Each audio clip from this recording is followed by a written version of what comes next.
دواخستنی دانیشتنی پەرلەمانی کوردستان بە بڕیاری سەرۆکی پەرلەمانی کوردستان تەواو یاسایی بوون و هەر دانیشتنێک و دەنگدانێک هیچ بەهاو یاسایەکی نابێت دواتر. یاساناسێک دەڵێت تا سەرۆکی پەرلەمان ئامادە بێت جێگرەکەی دەسەڵاتی بەڕێوەبردننی دانیشتەکانی پەرلەمانی کوردستانی نابێت. تا سەرۆکی پەرلەمانی کوردستان لە پەرلەمان بێ و تا سەرۆکی پەرلەمان کارەکانی خۆی بکە و ئامادەی هەبێت ناو پەرلەمانی کوردستان کەس ناتوانێت جێگرەوەی سەرۆکی پەرلەمان بێ.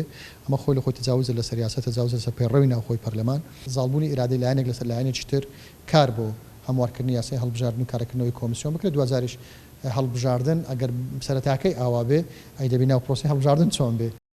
فراکسیۆنی گۆڕان لە پەرلەمانی کوردستان لەگەڵ نیگەرانیەکانیان داوا دەکەن هەمواری یاسای هەڵبژاردن و کاراکردنەوەی کۆمیسیۆن بەیەکەوە بێتن و سازانی لایەنەکانی لەسەر بێت.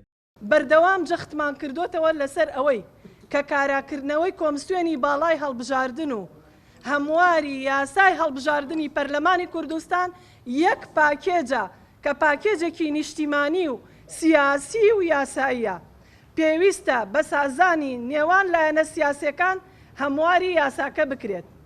لانە و پێکاتەکانی پەرلەمانی کوردستان بەرەی تورکمانی داوا دەکات هەموو ئەو پرسانەی ڕەهەندی نیشتیمانیان هەیە سازانی لەسەر بکرێت. زۆر بەداخەوە ئەمڕۆکە ئەوەی کە بینیمان ئەو تابلۆیە لەناو پەرلەمانی کوردستان هەبوو ئەو تابلۆیە نییە چکە پەرلەمانی کوردستان بە خوێنی بە هەزارەها شەهیدان دانراوە. ئەوڕۆکە هیچ ئێمەش وەکو بەرەی تورکمانی ئەوەمان نەویست، بەڵام سەبارەت بە پرۆسەکەی ئێمە لەگەر ئەوەی کە تەحەفوزمان بە دەنگی خۆمان کرد هیوادارین ئەم بارودۆخە بە زووترین کات ئاسایی بیتەوە.